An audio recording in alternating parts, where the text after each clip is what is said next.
So yeah, so that's what I'm thinking for today. How does that sound to you all? I know for some of you, you're kind of like multitasking slash not at a computer. Cool. We'll spend like at least 10 to 15 minutes putting some numbers in.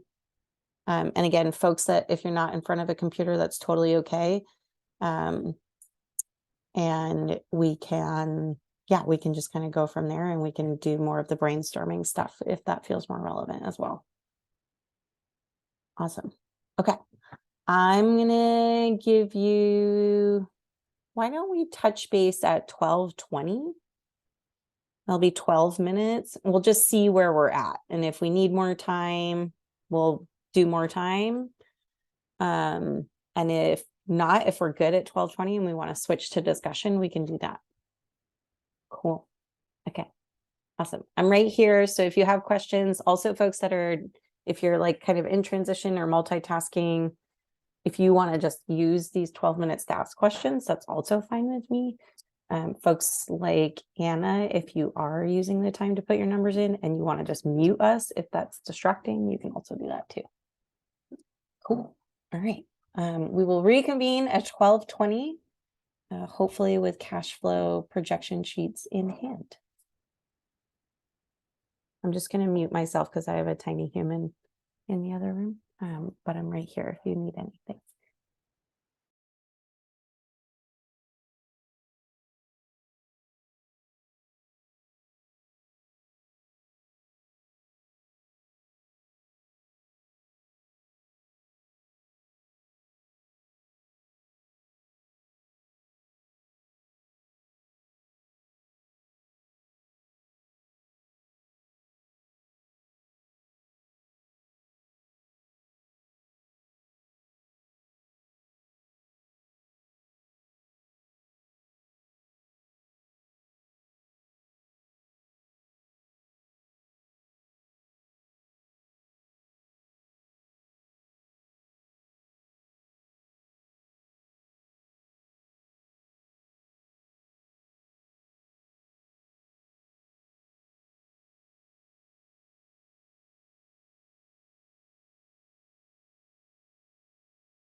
Emily, can I ask a quick question?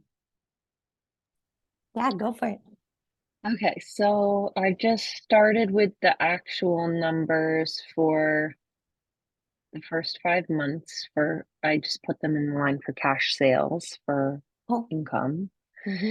And I included May because I don't have anything else right now on the books Okay. for income this month. And then so the homework I did over the last week was I did the budget, Mm-hmm. the annual business budget sheet Cool. where I put in all of the expenses that I could come up with. Should Nice. I use that to fill out the bottom half of this sheet? Yeah, I was thinking, I was like, maybe in hindsight, we could have just like skipped the budget sheet and just put them right here. Mm-hmm. Um, I liked the budget sheet because I liked the graphs it showed you. I thought those Mm-hmm. charts were cool. Um, but yeah, I think probably if you're up for it. Okay. I will do that now. And then Do you have I any guess, projected income for the rest of the year? Do you know yet? no, I guess not. Okay, that's fine. That's okay. That's okay. Yikes. You're like, oh, is that part of the exercise? Right. Realizing that I need to do that part. Have a Um, plan for yeah, where the exactly. Well, rest of the money is that's going the to come rest from. of the 40 minutes. We're gonna talk about that stuff. So yeah, if you're up for it, I would say I think it'd be really useful to put the operating expenses in down below. Okay. Yeah, Okay. cool. Hopefully it's like a relatively simple copy and paste. Yeah. All right, I'll work on that. Okay, cool.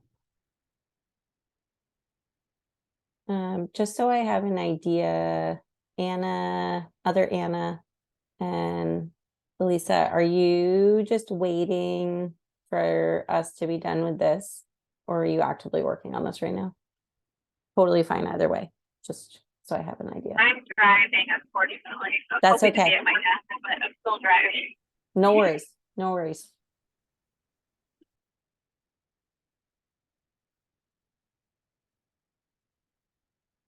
Okay, cool, Anna. Thanks for letting me know. No worries at all.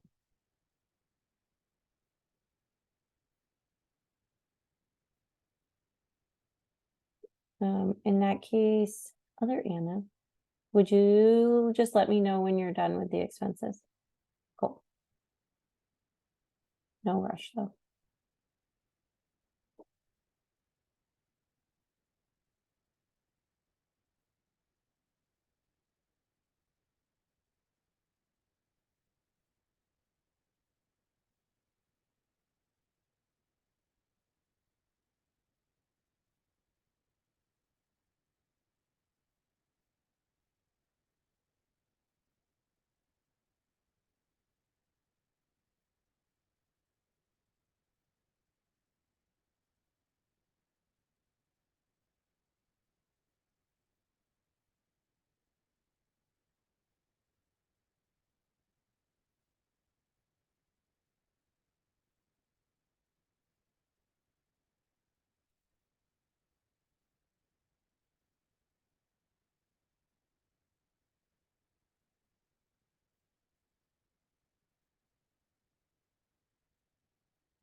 Oh, I'm on mute. Here's the doc.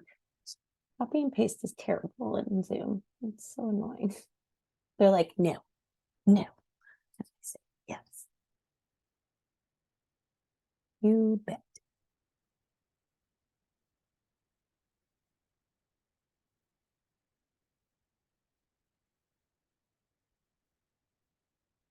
Alright. How are we doing? Do we want a little more time?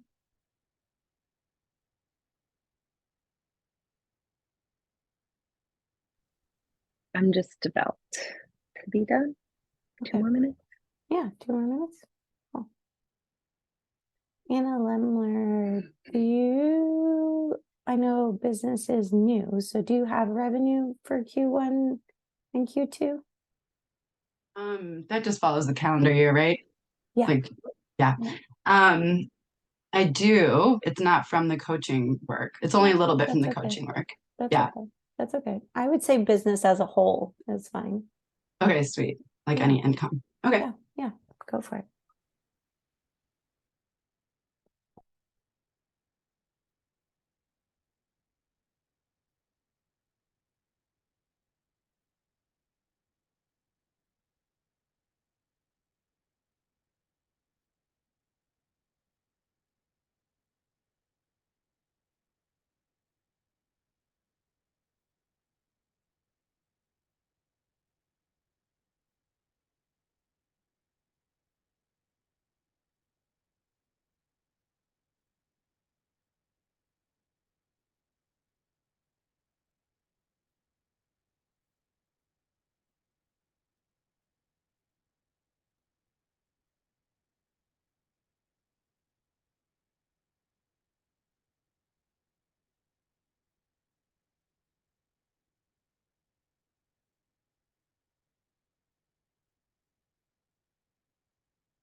Emily, just a quick question.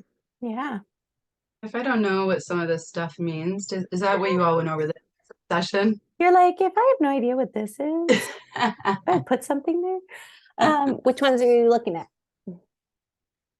Oh, just like, I don't know what customer account collections means or Oh, yep. loan cash injection. Yeah, so loan cash injection would be like if you had a loan, like if you took out a loan any of those months, specifically for the business. Did you take out any loans?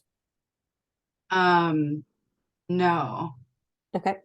And then customer account collections, I would probably interpret that as if you have, like if you send invoices and they haven't been paid yet, Hmm. Yeah. or sorry, they have been, it should be they have been paid. So invoices that like, how do I wanna do that? I might, I would say cash sales are like you send like an actual payment link and they pay that second. Like for instance, Made for More would be a cash sale, right? Like Okay. because it's like you go to a link and you pay immediately. There isn't like an invoicing process. I would Okay. use customer account collections for invoicing. Okay, got it. Yeah.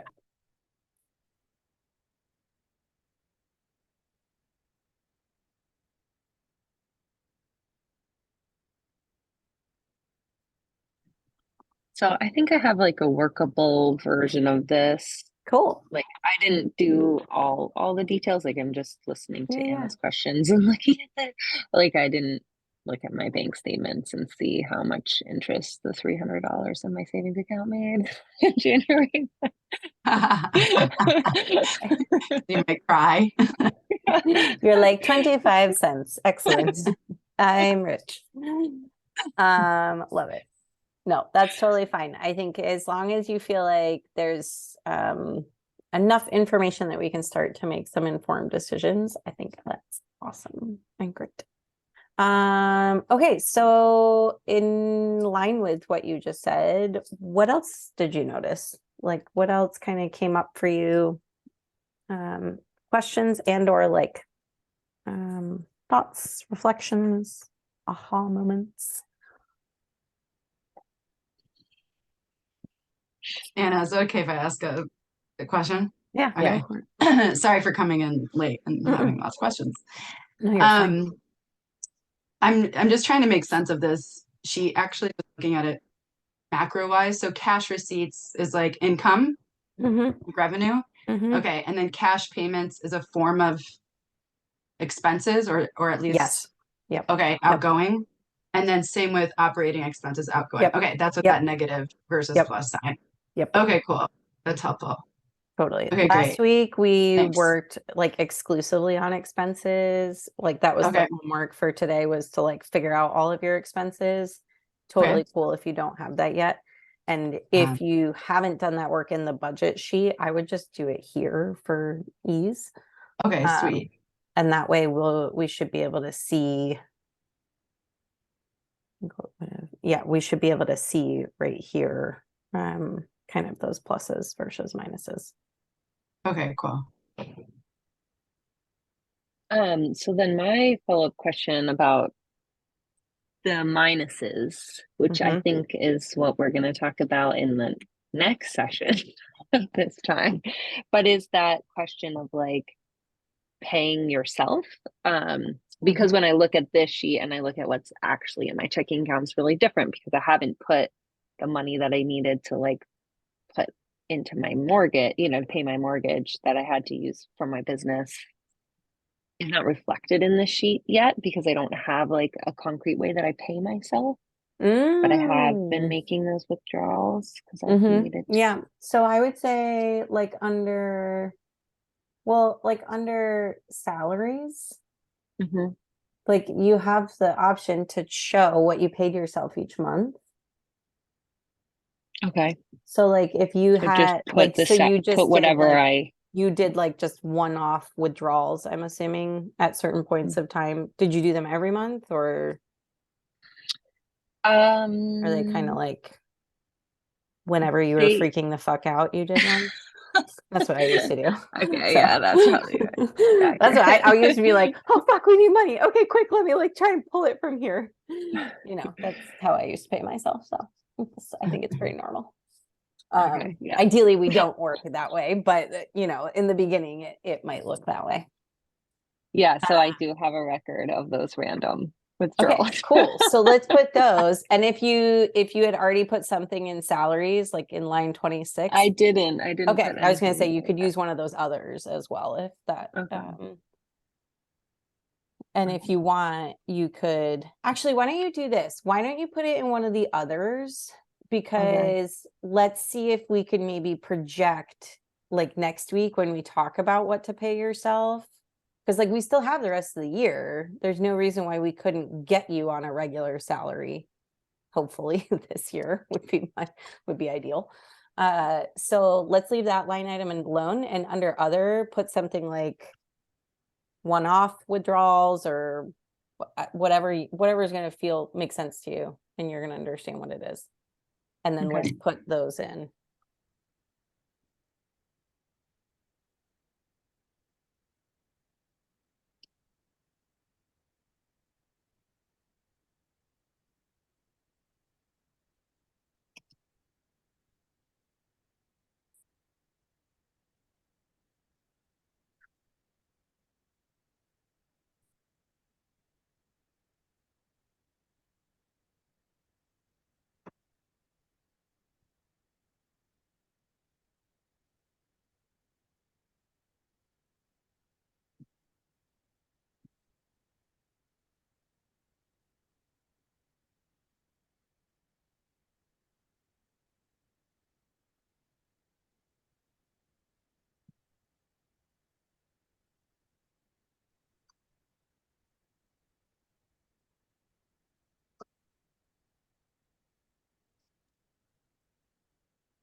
Emily, tax refund would only be if like doesn't actually make sense for self-employment, right?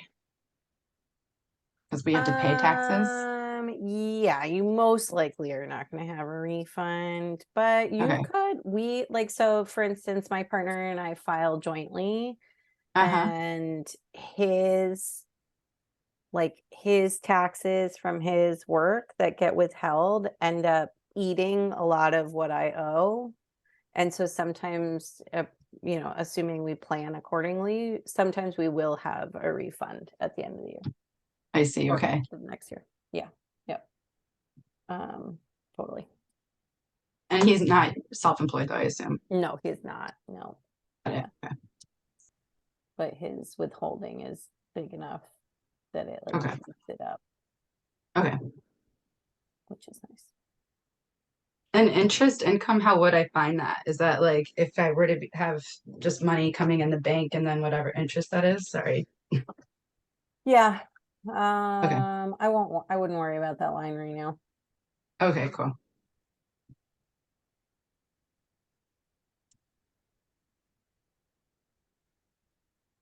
And if you want to, like, for instance, one thing that's like I enjoy looking at, depending on how like diversified your income is. So for me, I have like work that I would say comes like directly into my business. So like when I sell made for more, like that's immediately my business. Or if I sold like one-on-one coaching clients or something like that, versus a separate revenue stream would be like my consulting work. And so when I am doing that kind of work, I would prefer to see that as a separate line item because Great.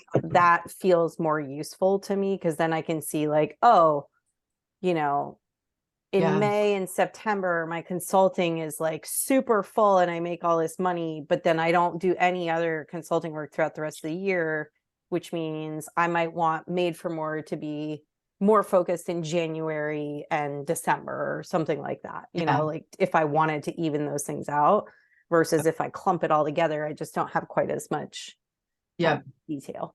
Yeah. Yeah, And so those cool. other lines could be useful that way.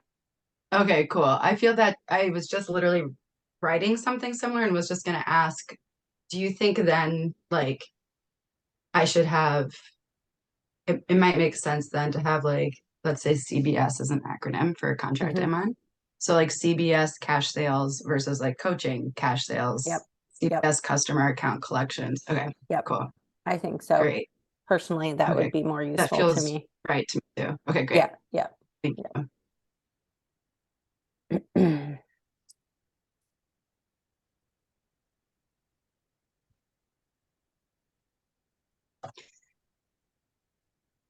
Can I ask another question?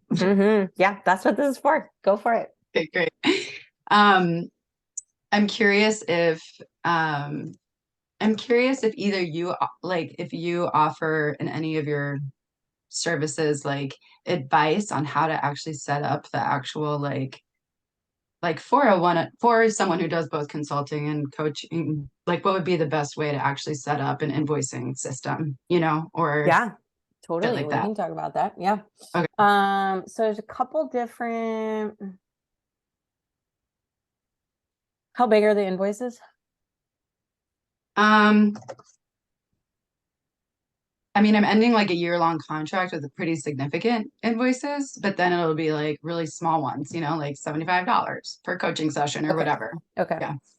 So it depends on what, like I've found I'm willing to go up to probably about $2,500. Like made for more pay in full is probably my max of like what I'm willing to pay credit card processing fees on. Because Uh-huh. anything that's like a payment link, you have to pay that credit card processing fee. Okay. And that, for the most part, I'm fine with. It's just like a cost of doing business. And so you might actually include that. Let's see if there's any. I was So like just I wondering might about include that, like that where under to like add the PayPal fee. I Yeah. might put that under account fees or something. Like if you look under Okay. operating expenses, it says account fees. And like Uh-huh. that's obviously going to fluctuate month to month depending on how many sales you ran. Okay. I love Stripe. So I can show you happy to show you. No offense, Anna, but I don't like PayPal. But I will show you. I've had issues with PayPal. I know other folks have had issues with PayPal.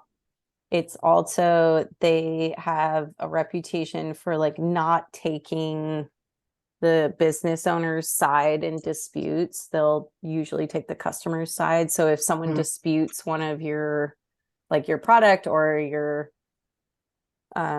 disputes a payment with their credit card company, PayPal is very likely to like take that customer's side without necessarily like hearing you out. Whereas Stripe has had like a really great reputation with, and I've actually had someone dispute a charge and it wasn't my fault, and like Stripe held up my end and I still got paid. Okay, cool.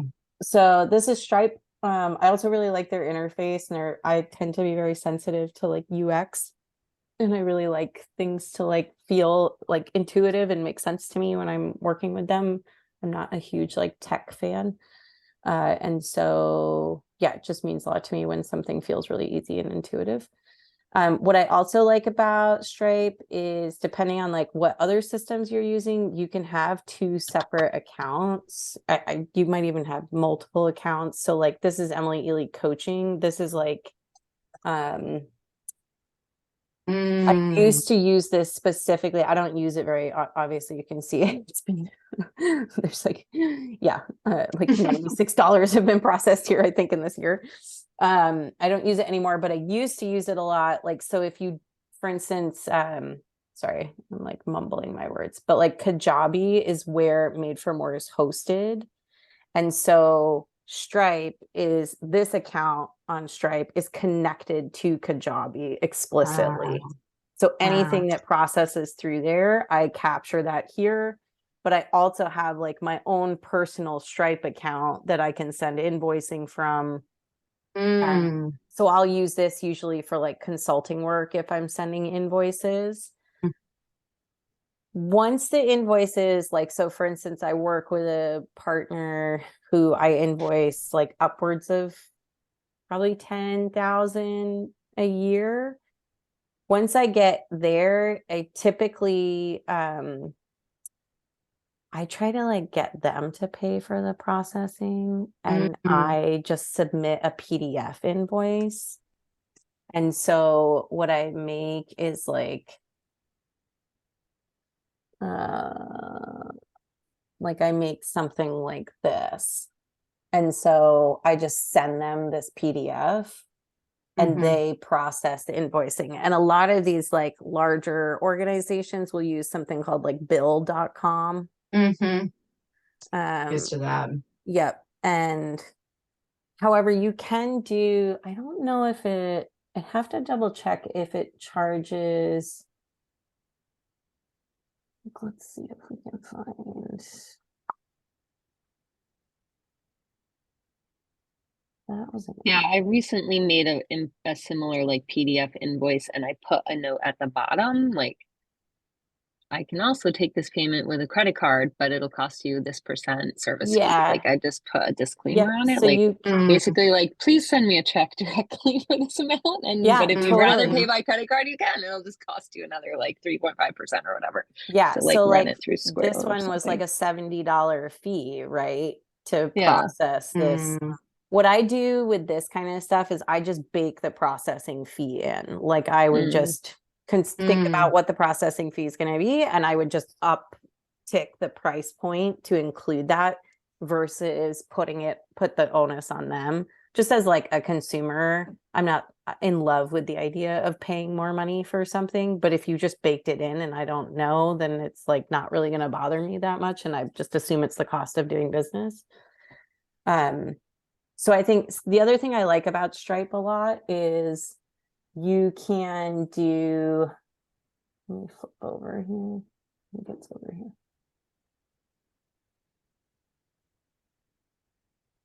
The other thing I like is you can do these payment links.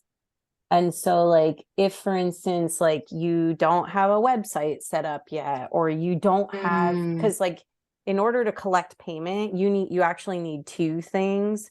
You need a payment processor like Stripe or PayPal, something like that, but then you also need like an intermediary. And so Mm. Kajabi operates as that intermediary.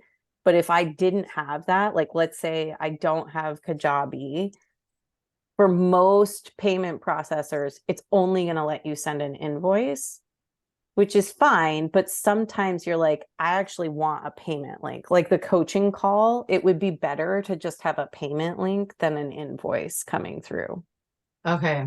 And Cool. so what you can do is you can create these payment links, and it looks like this. So for like while I was yeah, and so it's just simple. It's like you send them this link and they fill out their information and they pay. And so it's like it's acting as if you had like a website with a payment page and all of that. It's like mimicking that in a way.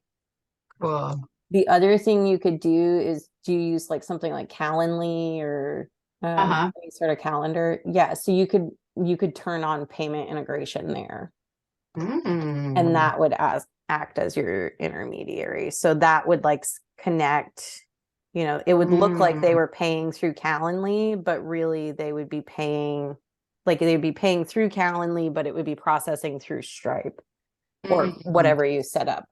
So Mhm. for instance, yeah, go ahead. Yeah, I'm just curious about the Stripe. Oh, cool. Does Stripe ask people to make a like Stripe account in order to Nope. pay you with Stripe the way Nope. PayPal does? Okay, Nope. that's awesome. Nope. And so because it's not on the on the front end, it's not, they're not Mhm. interfacing with Stripe, it's what you're using to process the payments behind Mhm. the scene. And so you can turn on payments with Calendly, and you can, your two options are Stripe or PayPal. Oh, And so that's interesting. what it will like. So if we go and look at this, and you're like, okay, I'm gonna buy this call. I come here and it's just going to ask you for your credit card information. Like it's not making you go anywhere, or Cool. yeah, That's it's awesome. just saying powered by Stripe down here at the bottom. Cool. Yeah. And then two quick questions about that. One Yeah. is then, so like you would then, Emily, be charged some kind of fee, but you've already put it in your total amount, so you're not worried, Yeah, right? exactly. Okay.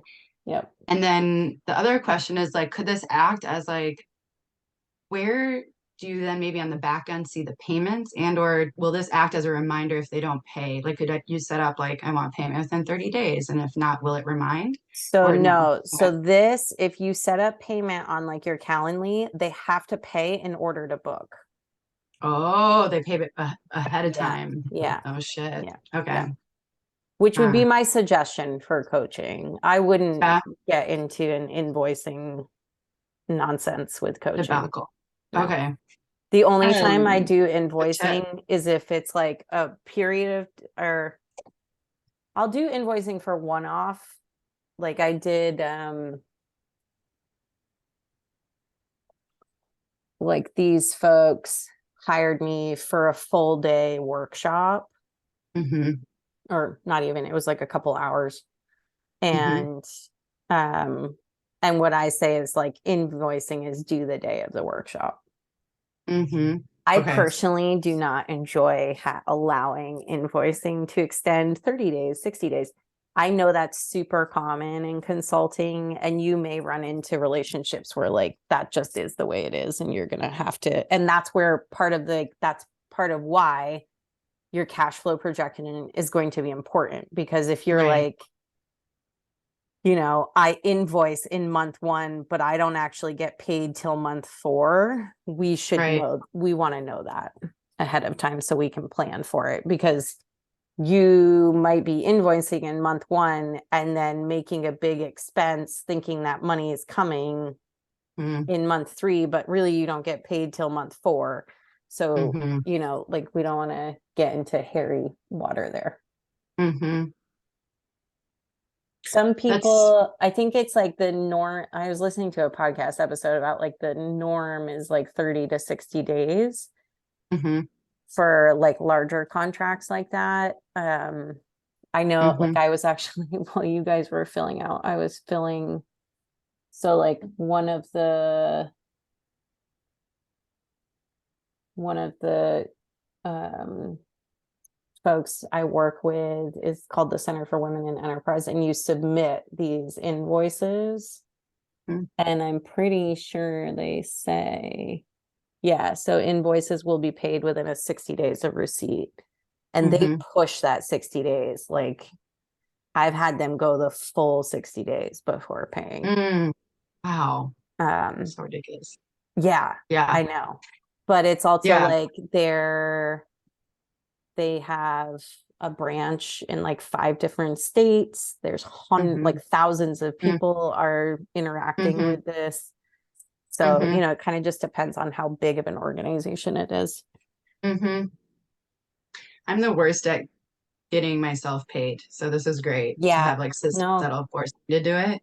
Otherwise, I Well, and really I think won't. too, sometimes like, for me at least, like with these folks, like they only, I say only, and maybe that, this is all subjective, but they only pay $85 an hour, which is like less than half of my hourly rate Yeah, normally. I very do low. it because I like them and I like the work they're doing, Yeah. but it can be, today I was like, oh fuck, I'm behind on 3 hourly invoices for this $85 because it's just like it doesn't seem like that big of a deal, but like Yes. but it adds up, like that's Yes. over $200 I'm owed, and like that Yes. $200 pays my Kajabi this month, right? Like, and so Right. I think it's, yeah, whether it's sitting down, we talked about having a monthly money date, whether part of that money date is an Mhm. invoicing date as well, of like, this is the day I send invoices, or like, this is the Right. day I follow up on invoices. Right. Um, Yeah. yeah. And then with coaching clients, like I simply would not allow booking without payment Okay. personally. So Okay, my that's good to know. question about that, Emily, I just Mhm. remembered I had this question earlier. So, because I've also actually set up really similar systems, which makes me really happy. So I You're have like, yay, Calendly. validation. You're like, I thought I was just making this up, but it turns out. So Turns I out you have were the onto Calendly something. connected to my PayPal for Mhm. people to pay like when they book. But then how do you do you have some kind of like cancellation? Um, Mm. like Mhm. when I used to have people pay, like my old cancellation thing was like, you have to cancel within 24 hours or you still have to pay me. Yep. But now it's kind of like, I've been trying to figure out how to rewrite that or where to put it so that people get that information. That's like, if you reschedule this session within, I don't know, like I just Mm. feel Yeah. like I've just yesterday and today I had a bunch of people go through. I turned on Calendly's like automatic reminders, Mhm. and in the automatic reminder it lets them reschedule it, and I've had a bunch of people then like all of a sudden my inbox is flooded with Calendly like cancel, reschedule, like Yep. people are like shifting their sessions around, and my calendar's really open right now, so I guess they feel like they can just pick a new time. Yeah. No Yeah. problem. Yeah. Oh, all of a But I sudden, don't have 5 anything in minutes to place. go Yeah. and it's no longer convenient to me. Let me reschedule that. Yeah, totally. Mm. So, couple thoughts. One, I would restrict your availability, and so that it's not that easy to reschedule. And it's not that I always have to check in with myself of like, is this a boundary? Is this really a boundary issue, or is it more that I personally really like to be in control? And so is it more about like, is this more a reflection of like me being rigid? Or is this like genuinely infringing on a boundary that's important to me? So I would think about that. Like, Mm. what are the Mm. ramifications of people being able to reschedule free will? Like, is that actually a problem, or is it just like in your head you're like, I think this is a problem, but not for any real concrete reason? Sometimes it is, right? And So if it really is bothering you, first of all, I don't allow anyone on average to book within 72 hours of the day I'm in. And that stops a lot of like people won't cancel and rebook because they won't be able to probably rebook for this week at all. And so that typically gives like a little bit of hesitation and pause of like, ooh, do I really want to wait another week? If people can just book for the next day, to me, that is very stressful because I'm like, oh, I wasn't mentally prepared for you tomorrow. I was prepared for you today. And so I tend to like not pivot quickly. And I just know that about myself. I don't like when plans change. It bothers me. And so I try to create as many systems to like support me in that, right? Of like not having plans change too often. The other thing I think you could do is I would definitely think about what I think it's here. No. The other thing I would think about is like, oh, here it is, workflows. The other thing I would think about is what does feel like a respectful cancellation policy to you? Like, what would you feel like if people canceled, you would not feel resentful at them canceling? I would, and that's different for each of us, right? Like, is there a fee? Is it a certain time window? Is it like there's no fee as long as you reschedule and you actually show? But if you don't show again, then there's a charge. Is it, yeah, I would just think about like what would feel respectful of your time in terms of a cancellation policy. And then I would do everything in your power to support folks in being successful in that boundary you set. I think sometimes we do this weird thing where like we set a boundary and then we like wait for people to fail at like respecting the boundary instead of like, what are the things I could do to support them in respecting that boundary? And I know for myself, at least I've done that where I'm like, I feel like almost vindicated to be like, told you so. I knew you weren't going to be able to hold that. And that's not really helpful. And so I have to kind of like check myself on that. What you could do is come up with like a custom workflow. Have you seen these workflows in Calendly? Mm-hmm. Yeah. And so I would, instead of just having the 72 hours, I would have like, you can add in a 5 days before, 72 hours before. You could like, if you notice that cancellation, like late cancellations really are a problem for you, I would have one that goes out like maybe a couple hours before the deadline of your cancellation policy and be like, just a reminder, this is the cancellation policy. I want you to be successful. I want to see you. If for any reason that's not going to happen, this is your last opportunity to like opt out. So you could just be extra clear in that. And then the hard part is like holding the boundary. So when they do mess up and they don't respect the cancellation policy, yeah, just being clear on like how you're going to handle that. So one more question is that, so if someone books a coaching session with you on Calendly, pays ahead of time, and then cancels, within the terms of your boundaries around your cancellation policy, do you personally refund them their money if they don't reschedule? If they're like, never mind, or have you never had that happen? Or I know my systems aren't set up to where that would happen, so I'm trying to think of how I would handle that.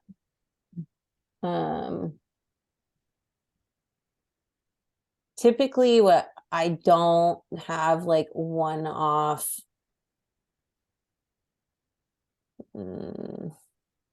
I don't typically have one-off sessions. So it's usually like a package if someone buys it. And so then it would more be a matter of just rescheduling to a new date versus like, I just don't want to do this all together.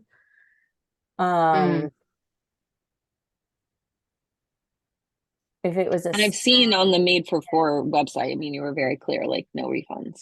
So I liked that clarity. yeah, and I have made exceptions. Like there's been times where I'm like, okay, this really like wasn't, like for instance, I tried working with like a deposit system for a little while with Made for More, where it was like, you can put $100 deposit down to reserve your seat, and then when the doors open for Made for More, I'll deduct that $100 from your tuition, and then you're enrolled. And if you decide at that point in time, you're like, you know what, I know I put the $100 down to hold my seat, but I'm no longer can do it, I did refund that $100. I did like a refundable deposit. And yeah, it sucks. Like you pay, because the thing is if you do that refund, you're going to pay the processing fee of the refund. And so like now it's like you're out however much that refund processing fee was. And like that sucks. And so I've seen folks that are like, I'll refund you, but I'm deducting what it cost me. Right. So like if you paid $100, I'll refund you 95. I'm not going to refund you the whole 100 because I had to pay $5 to process that payment. I think that's fair personally, because it's not your fault they decided to change their mind.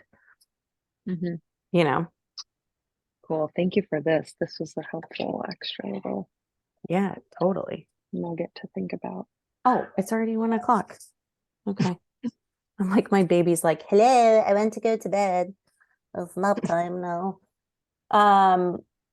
Do you guys, how are we feeling? I can't believe Good. I have lots more questions. They're yeah. good questions, and this was really helpful. Okay. And I can ask you another time maybe or something. Or I'll also try to learn on my own and then ask you another time.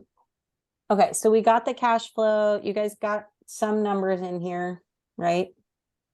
Cool. Yeah, I guess I'm getting really curious about like next steps of like taking what I plugged in there and like seeing what that like making some conclusions based on like what happened. And so I'm just thinking from here forward. So I kind of just I only put in the real numbers that I know, which includes expenses of like, oh, I know that I have to pay my Calendly subscription in October or whatever. I put all of those numbers in there.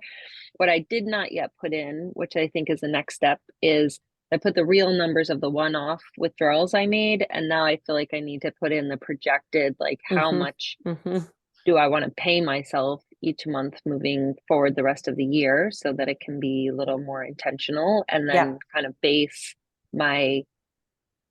the actual cash flow, like how much income that means I need. Exactly. And then try to make a business plan based on that. Totally. You're on it. You are exactly on it. So what I would do next is take into account, put in the rest of the expenses are going to happen this year. Put in how much, do a little figuring and noodling on like how much do you need to pay yourself every month to meet your basic needs, maybe plus some. And like that might be an incremental climb over the course of the year. It doesn't necessarily have to be a flat rate all the way through. And then let's see how much, like, what's the balance, right? What do you need to earn to make that happen? And then what we could do, that will bring us to next week. We'll talk about pay and what are you going to pay yourself? And then we can talk a little bit about like, what do we need to do to make that pay happen? Great. Cool. Thank you. Awesome. It was so nice spending time with you guys today. You too. Thank you so much. Yeah. Double Anna action. Double Anna. That's right. You guys didn't get to meet each other last week. Yeah. So you're both in Made for More. I'm like, this has become a small Made for More group. Nice to meet you, Anna. Yeah. Yeah. And Emily, I'll see you in an hour. I know. I'll see you in an hour. I see my results up in your tab, so I hope you like them. They're right up here. I love it. Sweet. Awesome. All right. I know, right? It's like, ooh, fun. Yeah. Let's get nerdy about strength. Cool. Well, it was awesome spending time with you guys. Nice work. Thanks for Cool. showing up Thank you. and spending some time on this, and I'll see you soon. Thank you. Okay, Great. bye. Bye. Bye.